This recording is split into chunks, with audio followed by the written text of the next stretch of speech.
এই 17 তারিখে আমি আপনাদেরকে বলেছিলাম যে রাষ্ট্রীয় যিনি প্রতিমন্ত্রী রয়েছেন তিনি এবং এই অন্নপূর্ণা যোজনার টোটাল সিস্টেমের যিনি সেক্রেটারি রয়েছেন সেই সেক্রেটারি ম্যামের পক্ষ থেকে চলে এসেছিল বক্তব্য। শুধু তাই নয়, মুখ্যমন্ত্রীর পক্ষ থেকেও চলে এসেছিল একটি বক্তব্য যে 19শে অগস্টের মধ্যে ওয়েবসাইট পুনরায় আবার ওপেন হবে এবং স্ট্যাটাস চেক করা যাবে।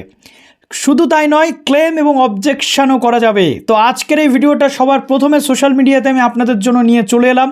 ফার্স্ট ব্রেক করছি ইউটিউবে এবং ফেসবুকে, তাই যারা নতুন আছেন অবশ্যই চ্যানেলটিকে সাবস্ক্রাইব করে দেবেন। আর যেহেতু প্রথম ব্রেক করছি এই ভিডিওটা, তার জন্য সবার আগে একটু লাইক করে দেবেন এবং একটু শেয়ার করে দেবেন।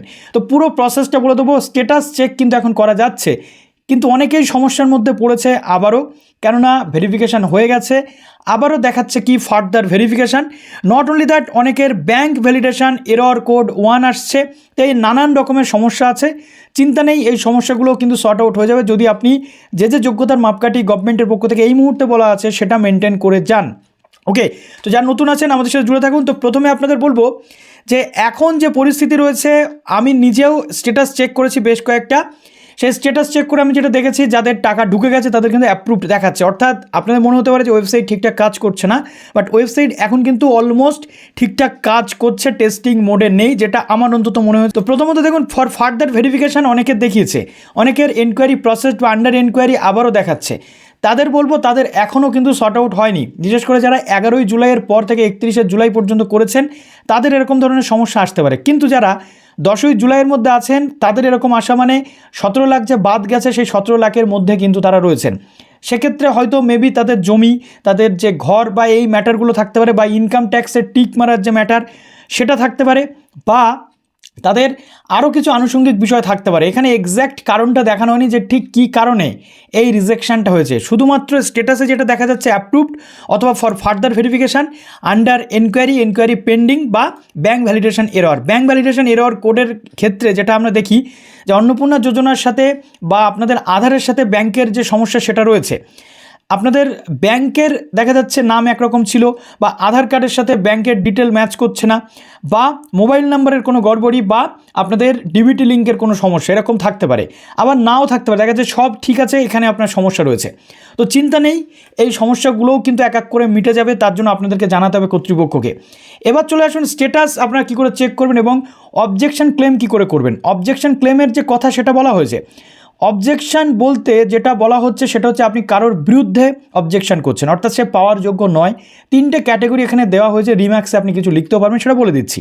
তার সাথে আরও একটা মেনশন করা হয়েছে ক্লেম, অর্থাৎ আপনার যদি অ্যাপ্লিকেশন ইনকারেক্ট থাকে, অর্থাৎ অ্যাপ্লিকেশনে কোথাও ভুল আছে, সেই জায়গাটা আপনি মেনশন করুন, করে পার্টিকুলার সাপোর্টিং ডকুমেন্টস আপনাকে একটা আপলোড করতে হচ্ছে। আর অবজেকশান হচ্ছে কী করে করবেন পুরোটা বলে দিচ্ছি। এবং একটা ছোট্ট কথা আপনাদের বলি, একটা জিনিস কিন্তু খুব ভালো করেছে এখানে, যেটা হচ্ছে যে আপনাদের যদি কোনো কিছু বলার থাকে, দেখা যাচ্ছে আপনি রিমার্কসের জায়গাতে সেটা লিখতে পাচ্ছেন। ধরুন ব্যাঙ্ক অ্যাকাউন্টের কোনো সমস্যা ছিল, ব্যাঙ্ক অ্যাকাউন্ট আপনার নাম্বার ভুল আছে, আপনি সেই ব্যাঙ্ক অ্যাকাউন্টের নাম্বারটা এখানে শর্ট আউট করে দিলেন, রিমার্কসে লিখে দিলেন আমার ব্যাঙ্ক অ্যাকাউন্টের নাম্বারটা ফর্মে এটা আছে, আমি এক্স্যাক্ট এটা। তাহলে কি ব্যাঙ্ক অ্যাকাউন্টের পাসবুকের যে আপনার ফার্স্ট পেজের যে কপি স্ক্যানিং, এবং যেটা আপনাকে করতে হচ্ছে ফর্মের একটা পিডিএফ আপনি আপলোড করে দিচ্ছেন। যদিও আপনি আপনার ফর্মের জায়গাতে লগ ইন করেই করছেন, তাই গভর্নমেন্টের কাছে ফর্মের পিডিএফ দেওয়ার আর তেমন কোনো প্রয়োজন আছে বলে আমি মনে করছি না। তো চলুন এবার অন স্ক্রিন আপনাদেরকে দেখিয়ে দিই। তো প্রথমে আপনাদের সোশ্যাল রেজিস্ট্রি ওয়েবসাইটে চলে আসতে হচ্ছে, এবং এখানে আমি ডিস্ট্রিক্ট সিলেক্ট করেছি, মোবাইল নাম্বার দিয়েছি, ক্যাপচা দিয়ে রিকোয়েস্ট ওটিপি করে আপনাদের তো লগ ইন করতে হবে, এটা আপনারা প্রত্যেকে জানেন। আপনাদের সামনে ওপেন হয়ে যাবে যে পেজটা আগে কিন্তু ছিল, দেখুন এখানে নাম উঠছে, ওকে, স্ট্যাটাস অ্যাপ্লিকেশন সাবমিটেড কিন্তু উঠছে। তো একদম প্রথমে দেখুন এখানে স্ট্যাটাস ট্র্যাকিং রয়েছে আর অবজেকশন এবং ক্লেম। তো প্রথমে আপনাদের দেখিয়ে দিই যে এই ক্যান্ডিডেটটির কী ঠিক রয়েছে। এই ক্যান্ডিডেটটি কিন্তু অ্যাপ্রুভড, ওকে, এই ক্যান্ডিডেটটি কিন্তু অ্যাপ্রুভড আছে, অতএব সমস্যা কিন্তু কিছু নেই, এই ক্যান্ডিডেট টাকাও পেয়ে গেছে। এবার যেটা রয়েছে, আপনি অবজেকশন এবং ক্লেম যদি করতে চান, ধরুন আপনার ভুল হয়েছে বা আপনি টাকা পাননি, এটা অ্যাকচুয়াল কিন্তু 20 তারিখ পর্যন্ত আপনাকে দেখে করতে হবে। যদি আপনি এখনও টাকা পেয়ে না থাকেন তাহলে 20 তারিখ পর্যন্ত এটা আপনাকে কিন্তু করতে হচ্ছে, 20 তারিখে আপনি দেখার পর করবেন। স্ট্যাটাস যাদের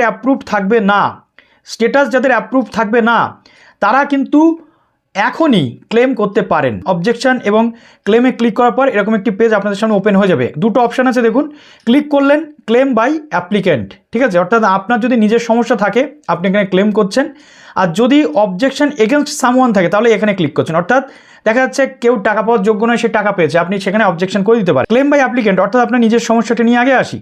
তো দেখুন এখানে আপনার অ্যাপ্লিকেশন নাম্বার শো করছে, এখানে আপনার টোটাল যে অ্যাড্রেস সেটা শো করছে। এবার দেখুন এখানে আমি দেখা যাচ্ছে আমার পরিবারের 3 জন, বাবা, মা এবং আমি। তো এখানে 3 জনের যেটা আমি অ্যাপ্লাই করেছিলাম। এবার অ্যাপ্লিকেশান ডিটেলস নিয়ে আমাকে কথা বলতে হবে। প্রথমত 3 জনের মধ্যে কার সমস্যা রয়েছে সেটা দেখতে হবে। দেখেন কার সমস্যা আছে সেটা আপনাকে প্রথমে সিলেক্ট করতে হবে। দেখুন আধার কার্ডে কোথাও ভুল আছে বা মোবাইল নাম্বারে ভুল আছে, হলো। এবার এখানে চলে আসছেন, এখানে চলে আসার পর দেখবেন অ্যাপ্লিকেশান ডিটেলস ইনকারেক্ট নাকি রংলি মার্কড অ্যাজ ইনএলিজিবল। যদি ইনএলিজিবল হয়ে থাকেন বা অ্যাপ্লিকেশান রিজেক্টেড হয়ে থাকেন তাহলে আপনি ক্লেম করবেন। ফার্দার ভেরিফিকেশান যদি থাকে বা ব্যাঙ্ক ভ্যালিডেশন যদি এরর থাকে সেক্ষেত্রে আপনি কিন্তু এখনই ক্লেম করবেন না, এগুলো সলভ হয়ে যাবে আশা করছি। কারা ক্লেম করবেন আমি বলে দিচ্ছি, যাদের রংলি মার্কড অ্যাজ ইনএলিজিবল আছে বা অ্যাপ্লিকেশন রিজেক্টেড আছে তারাই করবেন। ফার্দার ভেরিফিকেশান স্ট্যাটাস যদি থাকে তাহলে আপনাকে কিন্তু ক্লেম করার কোনো দরকার নেই, একমাত্র রিজেক্টেড হলেই ক্লেম করবেন। ওই যেমন শহরের দিকে 3টে ঘরের কথা বলা হচ্ছে বা এই যে ব্যাপারগুলো যোগ্যতার বাইরে, তো সেখানে আপনি ক্লেম করতে পারেন যে আমার রিজেক্টেড হয়েছে, আমারটা আরেকবার খতিয়ে দেখা হোক। কর্তৃপক্ষ কিন্তু খতিয়ে দেখবেন অ্যাপ্লিকেশানে ইনকারেক্ট আছে অর্থাৎ অ্যাপ্লিকেশানে ভুল আছে। আমি জাস্ট এখানে অ্যাপ্লিকেশান ইনকারেক্ট করে দিলাম, দিয়ে এই যে জায়গাটা রয়েছে এইখানে কিন্তু আমাকে লিখতে হবে যে আমার অ্যাপ্লিকেশানে ইনকারেক্ট কী আছে, অর্থাৎ আমার আধার কার্ডের নাম্বারে ভুল আছে নাকি কি, সেটা এখানে আপনি লিখে দিলেন। ওকে, তারপরে যদি আধার কার্ডে ভুল থাকে বা ভোটার কার্ডে ভুল থাকে সেক্ষেত্রে আপনার এখানে পিডিএফ বা জেপিজি বা পিএনজিতে আপনি আপলোড করে দেবেন আপনার সাপোর্টিং ডকুমেন্টস, দিয়ে এইখানে সাবমিট ক্লেমে ক্লিক করে দেবেন। তারপরে কর্তৃপক্ষ আপনার এটা দেখে নেবে। এরপর আপনি এই যে জায়গায় রয়েছে ট্র্যাক ইওর যে ক্লেমস, এইখানে আপনি ক্লিক করে আপনার অ্যাপ্লিকেশন নাম্বার দিয়ে ক্লেম দেখতে পাবেন। আর যদি রংলি মার্কড অর্থাৎ আপনি দেখা যাচ্ছে যোগ্য কিন্তু ভুল করে আপনাকে রিজেক্টেড করা হয়েছে, তথাপি আপনি এখানে লিখে দেবেন যে আমি যোগ্য, আমার এটা ভুল করে করা হয়েছে, কিন্তু কী জন্য রিজেক্ট হয়েছে সেটা নেই, কারণ রিজন যদি পরবর্তী ক্ষেত্রে দেয় গভর্নমেন্ট আমরা খুব খুশি হব। এবং সাপোর্টিং ডকুমেন্টস এখানে আপনি দিয়ে দিলেন যে না আমার ইনকাম এই আছে, আমি ঠিকঠাক জায়গাতেই আছি। এবার দেখুন নেক্সট যদি আপনি মনে করছেন যে অবজেকশন কারোর বিরুদ্ধে করবেন সেক্ষেত্রে এইখানটাতে ক্লিক করছেন ডান পাশে। ক্লিক করার পর এখানে দেবেন নেম অফ দ্য অবজেক্টর, অভিযোগকারী। আপনি যদি নিজে অবজেকশন করেন বা অভিযোগ করেন তাহলে এখানে আপনার নাম হবে, আপনার বাবার নাম, ডিস্ট্রিক্ট থাকবে, এরিয়া টাইপ থাকবে, ব্লক বা গ্রাম পঞ্চায়েত যেটা সেটা আপনি লিখছেন। এবার অবজেকশন ডিটেলসটা আপনাকে দিতে হচ্ছে। কি অবজেকশন ডিটেলস না, যার বিরুদ্ধে আপনি অবজেকশন করছেন তার অ্যাপ্লিকেশন নাম্বারটা আপনার কিন্তু এখানে লাগবে। আমার নিজেরটা, তো দেখুন আমি আমার অ্যাপ্লিকেশন নাম্বার এখানে দিয়ে দিয়েছি এবং আমি নিজেরটা দিয়ে অবজেকশনের যে জায়গা সেটা ক্লিয়ার করতে চাইছি। ঘোষের সার্চ করে দিয়েছি, এবার এখানে ক্লিক করব, ঠিক আছে। এখানে ক্লিক করার পর একটা জিনিস অপশান রয়েছে, একটা হচ্ছে ওয়েস্ট বেঙ্গলের বাসিন্দা নন, একটা হচ্ছে অ্যাপ্লিকেন্টের বয়স 25 থেকে 60-এর মধ্যে নয়, একটা হচ্ছে অ্যাপ্লিকেন্ট সরকারি চাকুরি করেন বা অ্যাপ্লিকেন্ট নিজে সরকারি চাকরি করেন বা তার পরিবারের কেউ সরকারি চাকরি করেন। যদিও এখানে একটা জিনিস আমরা দেখতে পাচ্ছি যে অ্যাপ্লিকেন্ট নিজে যদি সরকারি চাকরি করেন তার এগেনস্টে ক্লেম দেওয়া যাবে, যদি তার পরিবারে অন্য কেউ সরকারি চাকরি করেন সেটা এখানে কিন্তু মেনশান নেই। 3টে জিনিস মেনশান আছে, ঠিক আছে। সরকারি চাকরি যদি করেন অথচ অন্নপূর্ণা পেয়েছেন এমন যদি হয় তাহলে আপনি এখানে টিক করবেন। আবার অ্যাপ্লিকেন্ট নিজে যদি ইনকাম ট্যাক্স পেয়ার হন তাহলে, অর্থাৎ এই 3টের মধ্যে যে কোনো একটা রিজন দেখিয়ে আপনি তার বিরুদ্ধে অবজেকশন করতে পারেন। হয়ে গেল। দেওয়ার পর এইখানে আপনি অ্যাডিশনাল যদি কিছু কমেন্ট লেখার থাকে তাহলে লিখছেন যে এই ক্যান্ডিডেটটি পাওয়ার যোগ্য নয়, ইনকাম ট্যাক্স দেয় বা সরকারি চাকরি করে বা ওয়েস্ট বেঙ্গলের বাসিন্দা নয় বা 25 থেকে 60-এর মধ্যে বয়স নয়, তবুও এ অন্নপূর্ণা পাচ্ছে, এটা দিলেন।